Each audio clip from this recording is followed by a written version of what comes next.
আসসালামু আলাইকুম ওরহমতুল্লাহি ওবারাকাতুহু। ইন্নাল হামদুলিল্লাহ নাহমাদুহু ওয়া নুসাল্লি আলা রাসূলিহিল কারীম, আম্মা বা'দ। সম্মানিত শিক্ষার্থী বন্ধুরা, আমরা শুরু করতে যাচ্ছি এসো নাহব শিখি আত-তরিক ইলা নাহবি এর দর্স। আমাদের আজকের দর্স হচ্ছে দর্স নম্বর 31, মাফুলুন লাহু এবং মাফুলুন ফিহি। এই দুইটা বিষয় নিয়ে আমরা আজকের দর্সটা তাহলে শুরু করব। দেখো, আমরা শুরুতে স্ক্রিনে চলে যাই।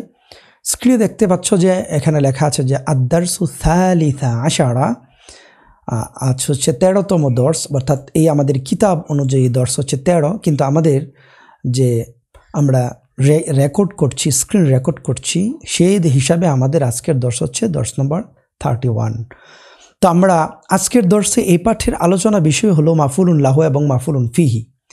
মাফুলুন লাহু আমরা পড়বো আর পড়বো মাফুলুন ফিহি। তো আগে আমরা একটু সংক্ষেপে জেনে নিই মাফুলুন লাহুটা কি আসলে, আর মাফুলুন ফিহিটা আসলে কি। লাহু তো কি তোমরা আগেই বুঝে ফেলেছ, লাম মানে হচ্ছে লাম জবর লা মানে হচ্ছে জন্য, তাহলে লাহু মানে হু হচ্ছে জমিরটা, তাহলে লাহু। প্রত্যেকটা বিষয় এভাবে ব্যাখ্যা করে করে জানার এবং বোঝার চেষ্টা করবে, তাহলে ওইটা বেশি আত্মস্থ এবং আয়ত্ত থাকবে তোমাদের। আর যদি মুখস্থ করে পড়ার চেষ্টা করো, তাহলে সেটা বেশি দিন মনে থাকবে না, ভুলে যাবে কিছুদিন পরে। আমি যখন এগুলো পড়তাম তখন আমি এভাবে বুঝে বুঝে মানে অর্থ বুঝে বোঝার চেষ্টা করতাম যে মাফউলুন লাহু আসলে বিষয়টা, এটার অর্থটা কি। মানে প্রত্যেকটা এরকম নাহুর সংজ্ঞা, সরফের সংজ্ঞা এবং অন্যান্য বিষয়ের সংজ্ঞাগুলো আমি বোঝার চেষ্টা করি যে এটার অর্থটা কি। অর্থটা বুঝে ওটাকে রাখলে ওটা অনেক দিন পর্যন্ত মনে থাকে, এমনকি সারা জীবন মনে থাকবে, কোনোদিনও তুমি ভুলবে না বিষয়টা কি। তাহলে দেখো, আমরা এরকমভাবে তোমাদেরকে ব্যাখ্যার সাথে বোঝানোর চেষ্টা করি। মাফউলুন লাহু, মাফউল কি তুমি জানোই, যেটা হচ্ছে যার উপর ফেলটা এসে সংগঠিত হয় তাকে বলে মাফউল, অর্থাৎ যাকে ফেলটা যার উপর করা হয়, যাকে করা হয়, ফেলটা যার উপর সংগঠিত হয়, এক কথায় তা হচ্ছে মাফউল। মানে ফাআলা থেকে মাফউল, যাকে করা হয়েছে। ফাআলা অর্থ করা, ফাইলুন মানে হচ্ছে যে করে, কর্তা, আর মাফউল মানে যাকে কৃত, মানে যার উপর কাজটা পতিত, তাকে বলে মাফউল। তাহলে মাফউল আর লাহু, লাহু মানে হচ্ছে জন্য, তাহলে যার জন্য মাফউল, মাফউলুন লাহু মানে হচ্ছে যার জন্য মাফউল।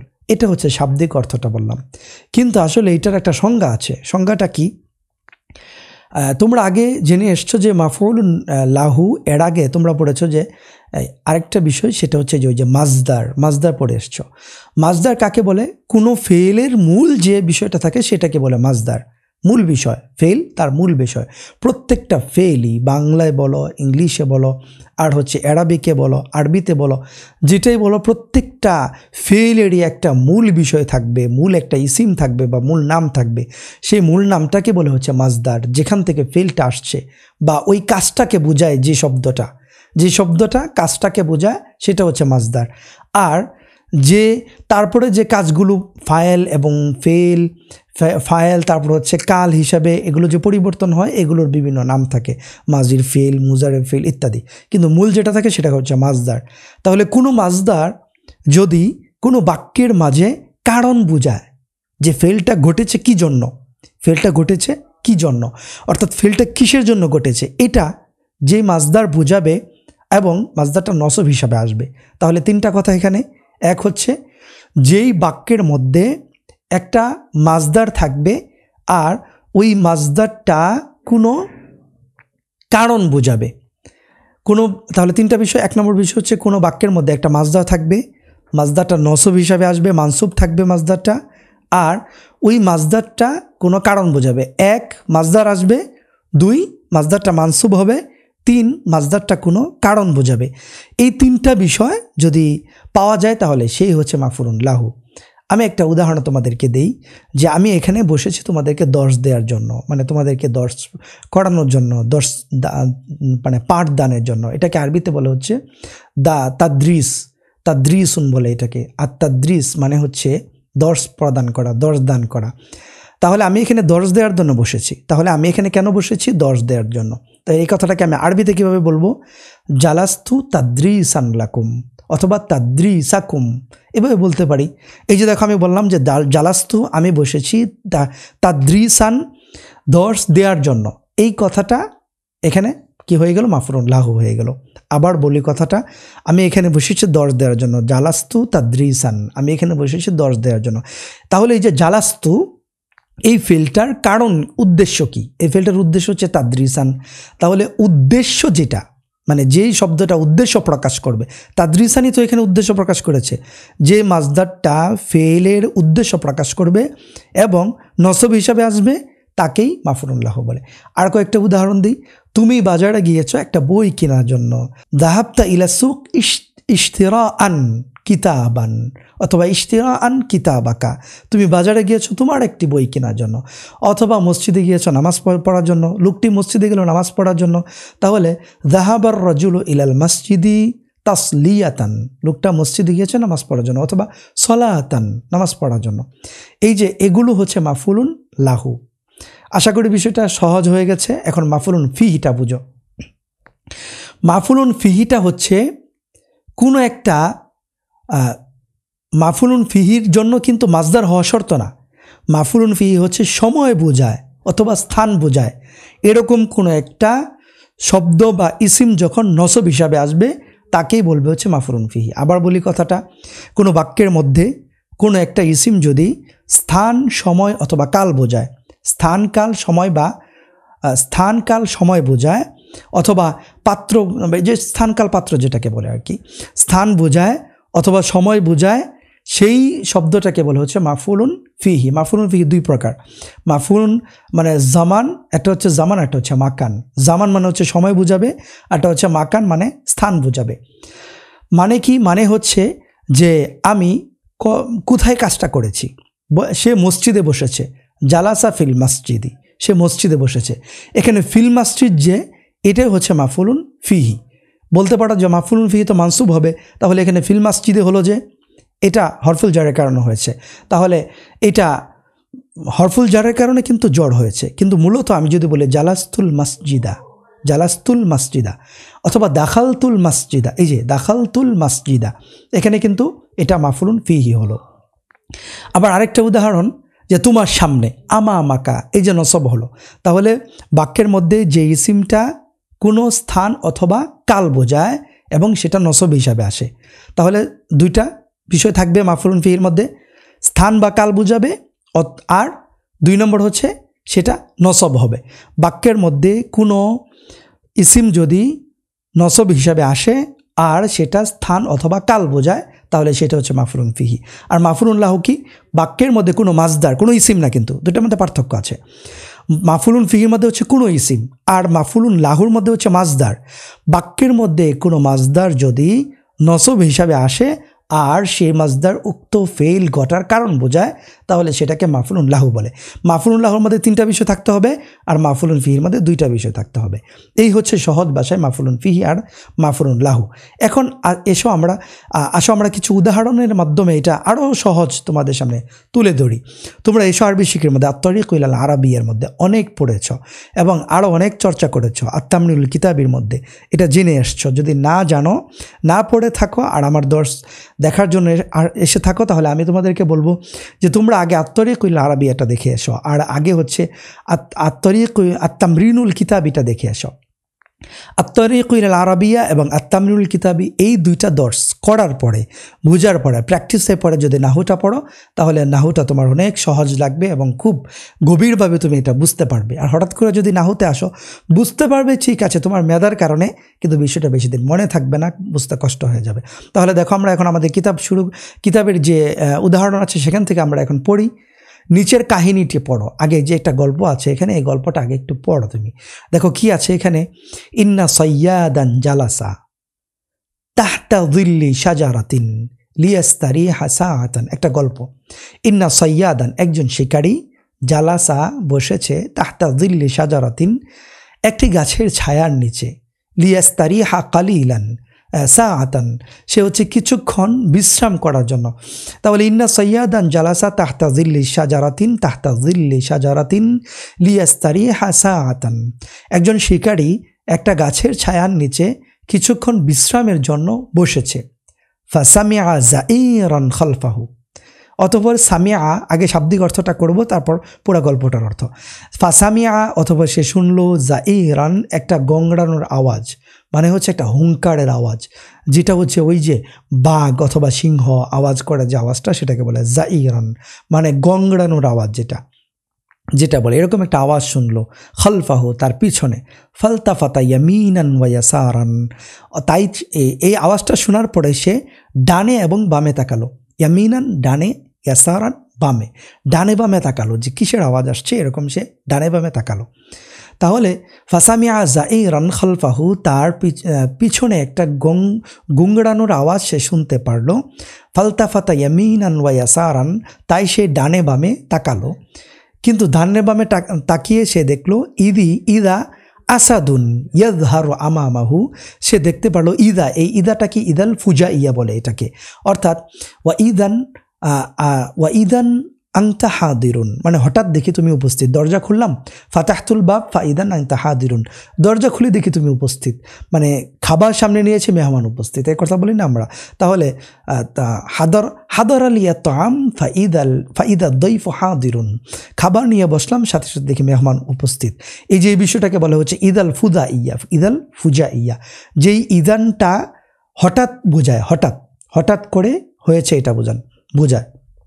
এটা এভাবেই ব্যবহার হয়, ইদান তারপর একটা ইসিম, একটা ইদান শব্দ আসে, মানে হরফ আসে, এটার পরে ইসিম ব্যবহার হয়, আর ইসিমটা রফা হয়, এটাকে বলে হচ্ছে ইদান আল ফুজা ইয়া, হঠাৎ করে বোঝানোর জন্য যে ইদা আসে আর কি। ওয়া ইদান আসাদুন ইয়াযহারু আমামাহু, হঠাৎ করে দেখতে পেল যে তার সামনে একটি বাঘ উপস্থিত হয়েছে। সে দেখতে পেল কি, তার সামনে একটি ইয়াযহারু আমামাহু আসাদুন মানে সিংহ, তাহলে তার সামনে একটি সিংহ উপস্থিত হয়েছে, সিংহ দেখতে পেল। ওয়া ইয়ামুদ্দু কদামাহু মুতাআল্লিমান, আর ইয়ামুদ্দু মানে লম্বা করে দেয়া, ছড়িয়ে দেওয়া, তার দিকে এগিয়ে দেওয়া। কদামাহু, সিংহ তার পাটাকে তার দিকে এগিয়ে দিল। ওয়া ইয়ামুদ্দু, আর সিংহ এগিয়ে দিচ্ছে, কদামাহু তার পাটা, মুতাআল্লিমান তার সামনের দিকে, মানে মুতাআল্লিমান মানে সামনের দিকে না, কিন্তু মুতাআল্লিমান মানে হচ্ছে ব্যথিত, মানে ব্যথায় কাতর হয়ে, মুতাআল্লিমান ব্যথায় কাতর হয়ে, মানে ব্যথার একটা অনুভব, ব্যথার একটা ভাব নিয়ে, মানে মুখের চেহারায় দেখে একটা ব্যথা ভাব পেয়েছে, এরকম একটা ভাব নিয়ে মুতাআল্লিমান ব্যথিত হয়ে, ব্যথার ভাব নিয়ে, ব্যথা পাওয়ার ভাব নিয়ে তার পাটাকে সামনের দিকে এগিয়ে দিল সিংহ, এটা করলো। তাহলে ঘটনাটা কি, একজন শিকারী গাছের নিচে বসা ছিল একটু আরাম করার জন্য, হঠাৎ করে দেখতে পেলো যে একটা সিংহের একটা গুংড়ানোর আওয়াজ, তারপর সে ডানে বামে তাকালো, কাউকে দেখতে পেলো না, হঠাৎ করে দেখতে পেলো যে তার সামনে একটি সিংহ উপস্থিত, আর সিংহটা পাটাকে ছড়িয়ে দিল তার কাছে, পায়ের মধ্যে একটু ব্যথা অনুভব করছিল সে, এটা অনুভূত হয়েছিল। ফাতাহাইয়ারা সাইয়াদু ফি আমরিহি লাহাজাতান, তখন এই যে তাহাইয়ারা সাইয়াদু ফি আমরিহি, শিকারী এই বিষয়টা নিয়ে তাহাইয়ারা একটু চিন্তা করলো। তাহাইয়ারা শব্দের শাব্দিক অর্থ হচ্ছে হতাশ হওয়া, মানে হচ্ছে কিংকর্তব্য বিমূঢ় হওয়া, যদিও কিন্তু এখানে অর্থটা হবে যে সে একটু চিন্তা করলো বিষয়টা নিয়ে, মানে একটু হতবম্ব হয়ে গেল যে কি ব্যাপার, সিংহ আমার দিকে পা ছড়িয়ে দিচ্ছে, এটা কেন, এরকম হতবম্বের ছলে হতবম্ববশত সে একটু চিন্তা করলো। ফাতাহাইয়ারা সাইয়াদু ফি আমরিহি, এই যে বিষয়টা, সিংহ পা ছড়িয়ে দিয়েছে, ফি আমরিহি এই সিংহের বিষয়ের কারণে, হিটা সিংহের দিকে ফিরেছে, ফি আমরিহি সিংহের এই কাজের কারণে, আচরণের কারণে, লাহাজাতান সে হচ্ছে একটু হতবম্ব হলো, লাহাজাতান মানে একটু হতবম্ব হলো, লাকিন্নাহু কিন্তু দানা মিনাল আসাদি, হতবম্ব হওয়ার পরেও সে দৌড়ে পালালো না, বরং সিংহের কাছে গেল। ফাওয়াজাদা ফি কদামিহি শাওকাতান, সে কাছে গিয়ে দেখলো যে আসলে পাটা ছড়িয়ে দিচ্ছে, কেন, কি হয়েছে পায়ে, একটু দেখি। ফাওয়াজাদা ফি কদামিহি শাওকাতান, অথবা সে তার পায়ের মধ্যে দেখতে পেল যে একটা কাঁটা রয়েছে, কাঁটা মানে গাছের যে কাঁটা রয়েছে সেটা দেখতে পেল সে। ফানাজাআহা বিসুরাতিন, অথবা সে দ্রুত একটা টান দিয়ে সে কাঁটাটাকে উঠিয়ে ফেললো। ফানাজাআহা, নাজা মানে হচ্ছে হেঁচড়া টান দেওয়া, জোরে টান দেওয়া, তো ফানাজাআহা সেটাকে সে জোরে টান দিল, বিসুরাতিন তৎক্ষণাৎই একটা জোরে শক্তির সাথে টান দিয়ে সেটাকে উঠিয়ে ফেললো। ফাস্তারাহাল আসাদ, অথবা সিংহ একটু আনন্দ, মানে একটু তোমার শান্তি অনুভব করলো। ফাস্তারাহা মানে এরকম একটু শান্তি অনুভব করলো। ফাস্তারা হাল আসাদু, সিংহ শান্তি অনুভব করলো। ওয়ানাদরা ইলা সৈয়াদি শাকিরান ওয়ানসারাফা, ওয়ানাদরা ইলা সৈয়াদি, সে শিকারের দিকে তাকালো, শাকিরান কৃতজ্ঞতার ছলে তাকালো বা কৃতজ্ঞ নয়ন নিয়ে তার দিকে তাকালো, কৃতজ্ঞ ভাব নিয়ে, কৃতজ্ঞ অনুভূতি নিয়ে তার দিকে তাকালো। ওয়ানসারাফা, এবং সে চলে গেল। তাহলে সিংহের এই অবস্থা দেখে, পা বাড়ানোর দেখে সে তাহাইয়ারা সৈয়াদু ফি আমরিহি লাহজাতান, একটু হতবম্ব হয়েছিল শিকারিটা। লাকিন্নাহু দানা মিনাল আসাদি, সে সিংহের কাছে গেল, তারপরেও ফাওয়াজাদা ফি কদমিহি শাওকাতান, অতঃপর তার পায়ের মধ্যে একটা কাঁটা পেল, কাঁটাটাকে সে উঠিয়ে ফেললো। ফানাজাহা বিসুরআতিন, সেটাকে খুব হেঁচড়া টান দিয়ে সেটাকে উঠিয়ে ফেললো। ফাস্তারা হাল আসাদু, সিংহ একটু শান্তি অনুভব করলো। ওয়ানাদরা ইলা সৈয়াদি শাকিরান, এবং সিংহটা এই কাজের কারণে শিকারির দিকে কৃতজ্ঞতার ছলে বা কৃতজ্ঞতার নয়ন নিয়ে তাকালো। ওয়ানসারাফা, অথবা সিংহ চলে গেল। ঘটনা এটা একটা শেষ। এখন পরে আরেক দিনের ঘটনা, ওয়াযাতা ইয়াউমিন, আর আরেক দিনের গল্প। ওয়াযাতা ইয়াউমিন, আরেক দিন। তুমি কি একটু বিষয় লক্ষ্য করবে, আমি তোমাদেরকে একটা বিষয় বলে রাখি এখানে, তোমরা এই যে ব্র্যাকেট দেওয়া বিষয়গুলো, এগুলো একটু লক্ষ্য করবে যে এখানে কি এড়াবো হয়। তাহতা এড়াবো হয়েছে নসব, খলফাহু ইয়ামিনান ইয়াসারান, আমামাহু লাহাদাতান, শাউকাতান না, এই যে ব্র্যাকেটেরগুলো যাতা ইয়াউমিন, ব্র্যাকেটেরগুলো একটু লক্ষ্য করবে কি এড়াবো হয়। এগুলো নিয়ে পড়ে লেখক আমাদের নিয়ে আলোচনা করবে। ওয়াযাতা ইয়াউমিন, আর হঠাৎ একদিন, আখাদা সৈয়াদু উখিদা সৈয়াদু ফি তুহমাতিন, উখিদা হবে, আখাদা হবে না, এখানে উখিদা হবে। উখিদা সৈয়াদু, শিকারীকে গ্রেফতার করা হলো বা পাকড়াও করা হলো। ফি তুহমাতিন, যে কোনো একটা অপবাদের কারণে বা যে কোনো একটা মামলার কারণে শিকারীকে পাকড়াও করা হলো, বা বাচ্চা পাকড়াও করে নিয়ে গেল, রাজাটাকে তাকে পাকড়াও করে নিয়ে গেল। কাকে? শিকারীকে। কোন শিকারীকে? ওই যে সিংহের পা থেকে কাটা উঠিয়েছিল সেই শিকারীকে। ফা আমারা সুলতানু আইয়ুলকা বাইনা ইয়াদাইল আসাদি, অতঃপর ফা আমারা সুলতানু, বাদশা আদেশ দিল, আইয়ুলকা, ওই শিকারীকে মানে ওই অপবাদের কারণে ফেলে দিতে, নিক্ষেপ করতে বা নিয়ে আসতে, বাইনা ইয়াদাইল আসাদ, বাইনা ইয়াদাই আসাদিন, একটা সিংহের সামনে, বা বাইনা ইয়াদাই আসাদিন, সিংহের সামনে নিয়ে আসার জন্য তাকে বলল, বা সিংহের সামনে তাকে ফেলে দেওয়ার জন্য বলল, যেন সিংহে তাকে খেয়ে ফেলে। এটাই তার শাস্তি ছিল, মৃত্যুদণ্ড। ওয়াস্তাদা রিজালুস সুলতানি আসাদান, মানে সিংহের সামনে ফেলে দেওয়ার জন্য আদেশ দিল, বললো যে সিংহের সামনে তোমরা সবাই ফেলে দাও। এই জন্য বাদশার যে ইয়ারা ছিল, প্যাকরা ছিল, অর্থাৎ বাদশার যে সেনাবাহিনীরা ছিল, অথবা বাদশার যে পুলিশ বাহিনী যে ছিল, যারা এটা কাজ করে বাদশার, তারা ওয়াস্তাদা রিজালুস সুলতানি আসাদান, আর এই যে বাদশার সেনাবাহিনী, বাদশার পুলিশ বাহিনীরা বা বাদশার যে প্যাক ছিল, যারা হচ্ছে বাদশার ওই যে ইয়ার কাজ করে,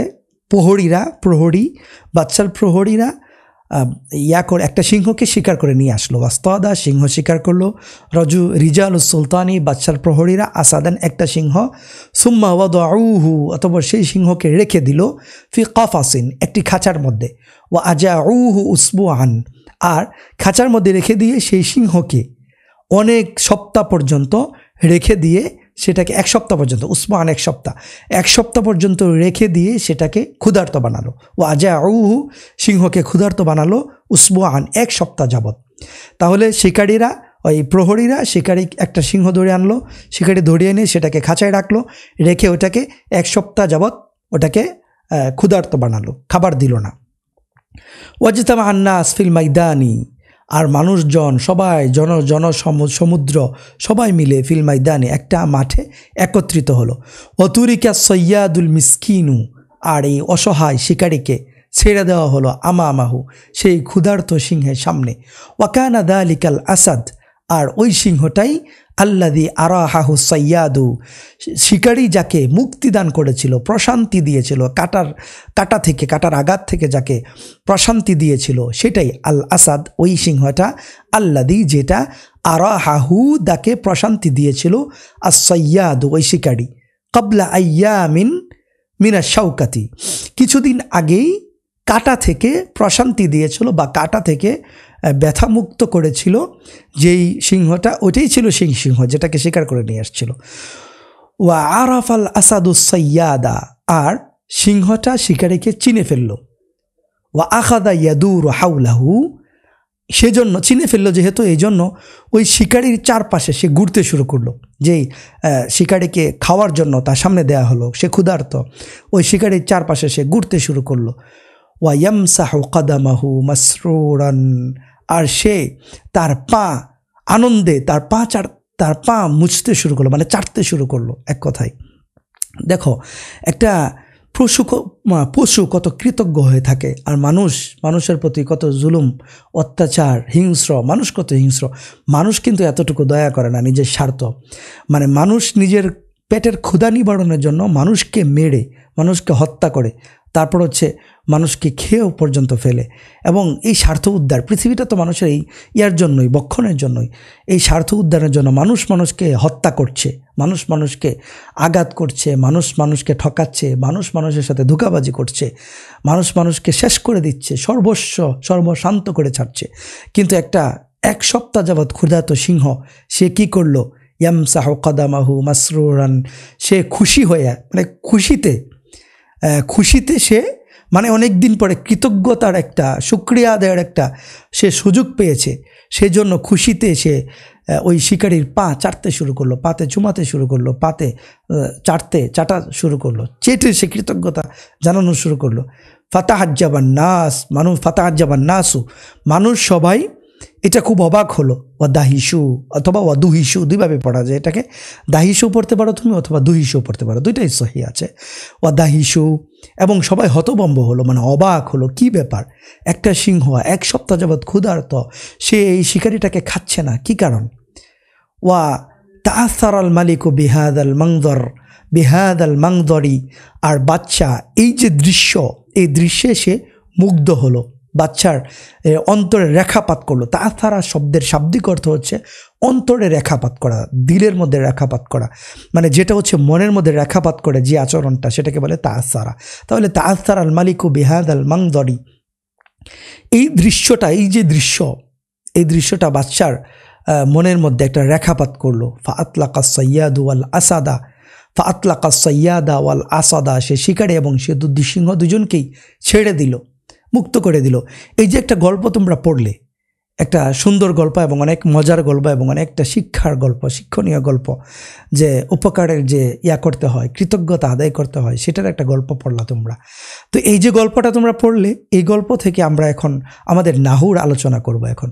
তো দেখো তো, ইন্না সৈয়াদা জালাসা, এই যে ব্র্যাকেট করা বিষয়গুলো, এগুলো কেন নসব হলো? দেখো তো কি আরাব হয়েছে সবগুলোর মধ্যে। আবার পড়ে আমি আবারটা, ইন্না সৈয়াদান জালাসা তাহতা যিল্লি শাজারাতিন লিয়াস্তারিহা সাআতান ফাসামিআ যাইরান খালফাহু ফালতাফাতা ইয়ামিনান ওয়া ইয়াসারান। দেখো সবগুলোর মধ্যে কিন্তু নসব হচ্ছে।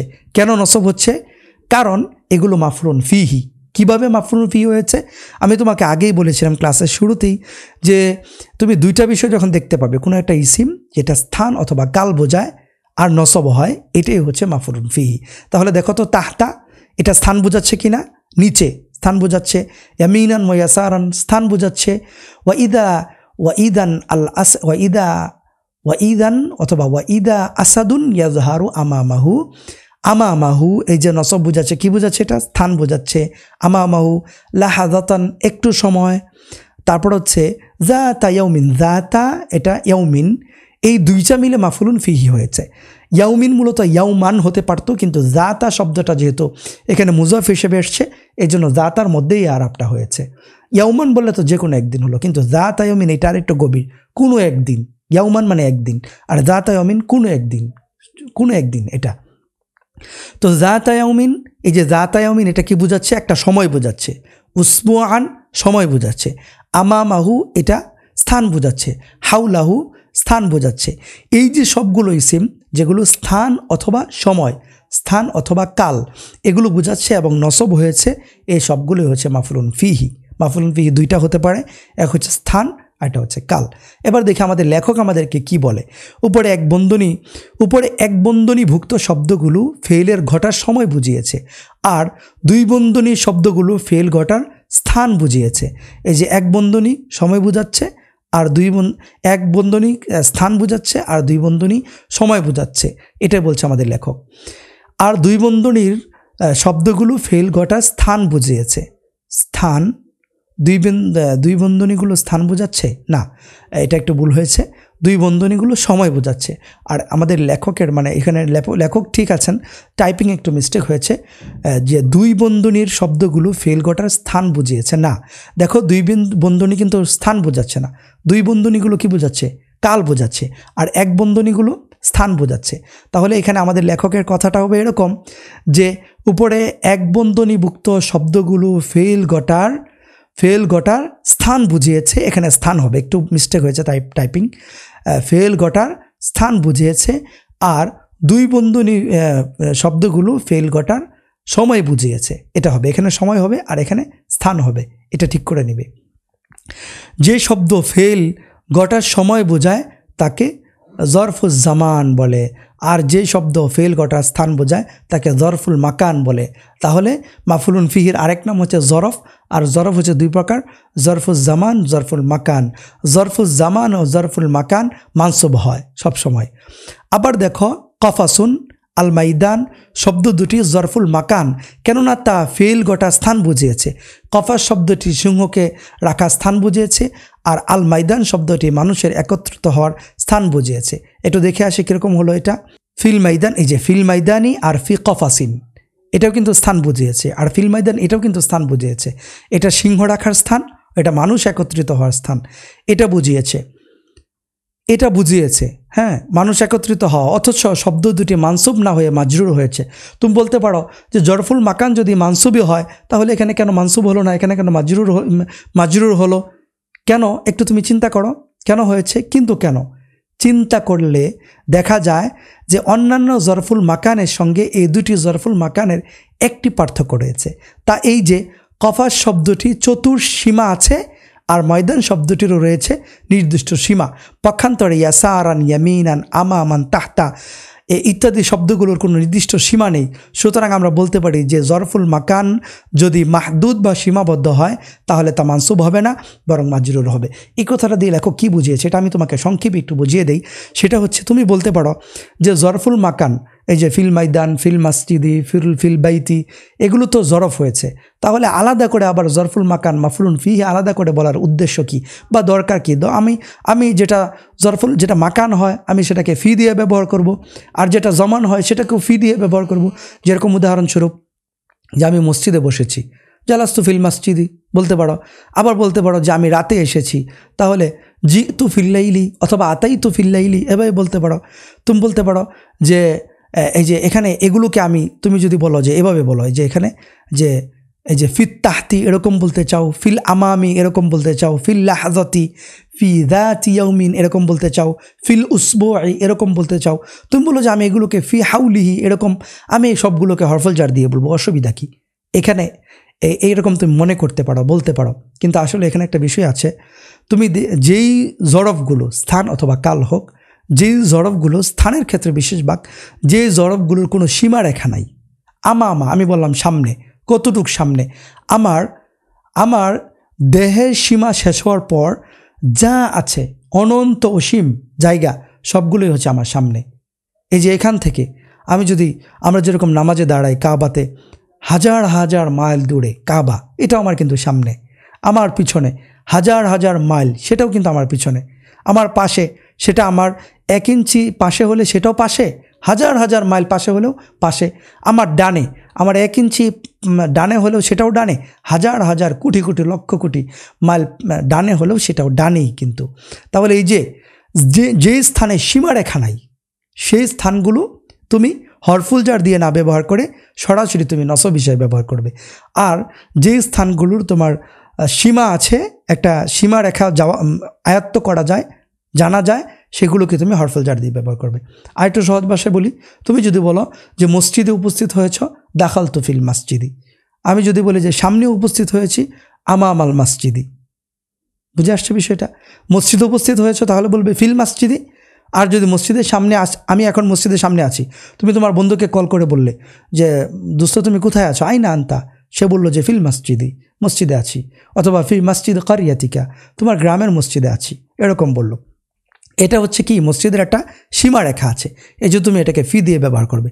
আর যদি তোমার বন্ধু বলে যে দোস্ত আমি তো মসজিদের সামনে আছি, তাহলে যে আতাই তু আমামা মসজিদে কারিয়াতিকুম, আমি তোমাদের মসজিদের সামনে চলে এসেছি, তুমি কোথায়? আইনা আনতা আনা আমামা মসজিদেকা, আমি তোমার মসজিদের সামনে, এরকম বলতে পারো। আমামা বাইতিকা, আমি তোমার দরজার সামনে, বাড়ির সামনে। আমামা বাইতিকা, তোমার দরজার সামনে আমি, এরকম বলবে। তাহলে এই যে বিষয়টা যে বুঝতে পারলে তুমি, একটা হচ্ছে কই আছো ঘরে, আর একটা কই আছো ঘরের সামনে, দুটার মধ্যে একটা পার্থক্য আছে। ঘরে এটা একটা সীমারেখা আছে, এই জন্য এটাকে তুমি ফি দিয়ে ব্যবহার করবে। আর যেটা সীমারেখা নাই, এই যে সামনে, এটাকে তুমি ফি দিয়ে ব্যবহার করবে না, সরাসরি নসব দিয়ে ব্যবহার করবে।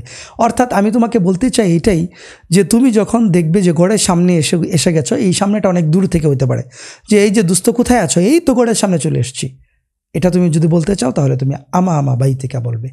আশা করি বিষয়টা ক্লিয়ার হয়েছে।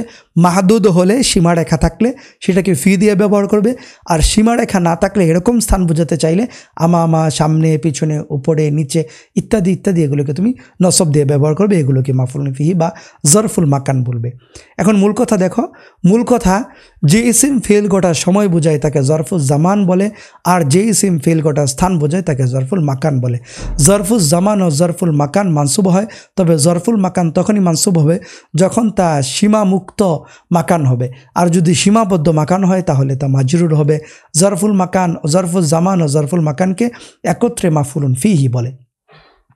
এই যে একটা বিষয় আমরা এখন পড়ে ফেললাম, যে মাফুলুন ফিহি। এখন আমরা একটু মাফুলুন লাহুটা দেখে আসি। মাফুলুন লাহুটা কি? মাফুলুন লাহু আমি আগে আলোচনা করেছিলাম দর্শের শুরুতে, যে মাফুলুন লাহুটা কি, যেটা ফেল ঘটার সময় কারণ বুঝাবে। একটু দেখো সামনে উদাহরণটি দেখো, বাকার রজুল সালেহু খাউফান মিন আযাবিল্লাহি, সৎ লোকটি কেঁদেছে খাউফান মিন আযাবিল্লাহি, আল্লাহর ভয়ের কারণে, আল্লাহর আযাবের ভয়ের কারণে। কেন কেঁদেছে? এই কাদা তার কাজটা কেন ঘটেছে, এই ঘটার উদ্দেশ্য হচ্ছে আল্লাহর আযাবের ভয়ে।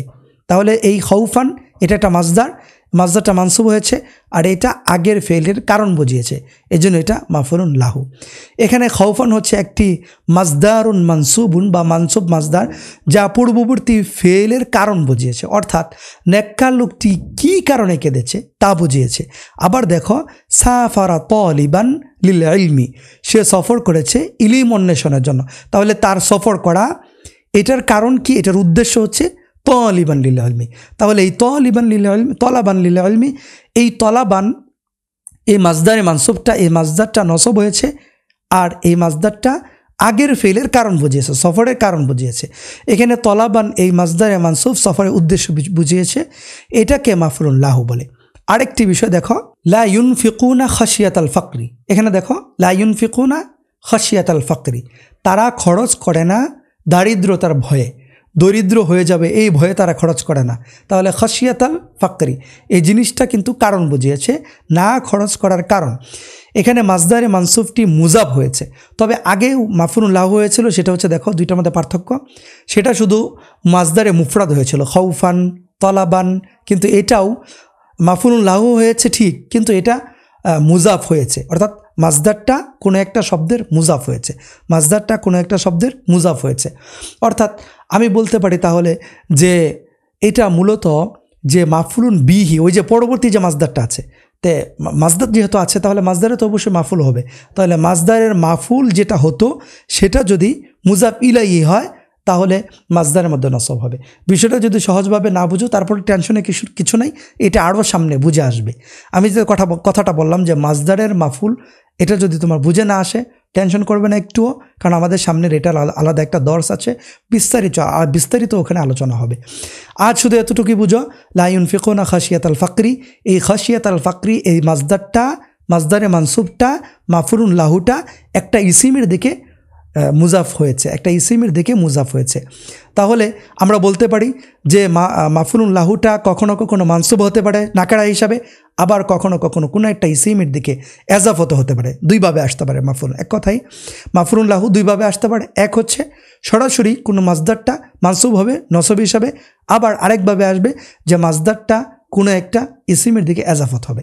তাহলে লা ইউনফিকুনা খাশিয়াতাল ফাকরি এটা মাফুলুন লাহুর দ্বিতীয় সূরতে আসছে, এখানে মাজদার মানসুবটি মুজাফ হয়েছে। আবার দেখো উতলুল কুরআনা রজা আন আইয়াহ, আতলু আল কুরআনা, আমি কোরআন তিলাওয়াত করি, রজা আন আইয়াহ দিয়ানি আল্লাহু, আল্লাহ আমাকে হেদায়েত দান করবেন এই আশায়, রজা আন আইয়াহ দিয়ানি আল্লাহ। এখানে বাক্যটিতেও একই কথা, এখানে মাজদারে মুআউয়ালটি এখানে মুজাফ ইলাইহি হয়েছে, অর্থাৎ রজা আইয়াহ দিয়ানি আল্লাহ। এখানে তুমি বলতে পারো যে দুটোর মধ্যে পার্থক্য কী? পার্থক্য হচ্ছে দেখো, খসিয়াত আল ফাকরি, খসিয়াত আল ফাকরি এটা সরাসরি মাজদারের দিকে আজাবত হয়েছে, আর রজা আন আইয়াহ দিয়ানি আল্লাহ, রজা আন আইয়াহ দিয়ানি আল্লাহ, অথবা রজা আইয়াহ দিয়ানি আল্লাহ, রজা আন আইয়াহ দিয়ানি আল্লাহ বলতে পারো তুমি, অথবা অথবা রজা আন ইয়াহ দিয়ানি আল্লাহ, এক নসব দিয়েও বলতে পারো, দুই নসব দিয়েও বলতে পারো, এক জবর দিয়ে দুই জবর দুইটা বলতে পারো। তাহলে রজা আইয়াহ দিয়ানি আল্লাহ এটা যদি তুমি বলো তাহলে দুইটা একই, অর্থাৎ প্রথমটাও মুজাফুন ইলাইহি হয়েছে, দ্বিতীয়টাও মুজাফুন ইলাইহি হয়েছে, তবে একটু পার্থক্য হয়েছে। প্রথমটা একটা ইসিম মুজাফুন ইলাইহি হয়েছে, আর দ্বিতীয়তে একটা মাজদারে মুআউয়াল, যেটা তুমি আগে পড়ে এসছো মাজদারে মুআউয়াল, সেই মাজদারে মুআউয়ালটা এখানে মুজাফ ইলাইহি হয়েছে। মাজদারে মুআউয়াল যখন হয়ে যায় তখন তো সেটা ইসিম হয়ে যায়, তাই না? মাজদারে মুআউয়াল যখন হবে কোনো একটা মাজদার, অর্থাৎ কোনো একটা মাজদার অথবা কোনো একটা ফেল যখন আন দিয়ে মাজদারিয়া হবে, কোনো একটা ফেলের শুরুতে যখন আন আসবে তখন ওই ফেলটা বা ওই ফেলে মুজারিটা একটা ইসিমের বা মাজদারের অর্থ দান করবে, এটাই তো। তো এই সে যখন মাজদার হয়ে গেল তখন ইসিম হয়ে গেল, ইসিম হলে সে তো মুজাফ ইলাইহি হতে পারবে, এই জন্য এটা মুজাফ ইলাইহি হয়েছে। তাহলে রজা এই ইসিমের বা এই মাজদারের বা এই মাফুরুন লাহুর মুজাফুন ইলাইহি হয়েছে আইয়াহ দিয়ানি আল্লাহু, এটা এখানে মাজদারে মুআউয়ালটা এখানে মুজাফ ইলাইহি হয়েছে। আবার দেখো আরেকটা দেখবে যে লাম ইয়াস্তাতি আইয়াতাকাল্লামাল হায়া আ, লাম ইয়াস্তাতি আইয়াতাকাল্লামাল হায়া আ, সে কথা বলতে পারেনি লজ্জায়, আল হায়া আ লজ্জার কারণে। তাহলে এখানে মাজদারে মানসুবটি আলিফ লাম যুক্তরূপে মাজদার রূপে এসছে। আবার দেখো লা আকুদু আনিল হারবিল জাবানা, লা আকুদু আনিল হারবিল জাবানা, আমি যুদ্ধ থেকে ভীরুতার কারণে আমি বসে থাকবো না, মানে আমি ভয় পেয়ে যুদ্ধ থেকে বসে থাকবো না, এখানেও একই কথা। তাহলে তো বোঝা গেল মাফুলুন লাহুটা তিন প্রকারে ব্যবহৃত হয়, অর্থাৎ মাফুলুন লাহুটা তিনভাবে আসতে পারে। এক, তুমি নিজে এখন বলতে পারো, একটু নিজেই চিন্তা করো।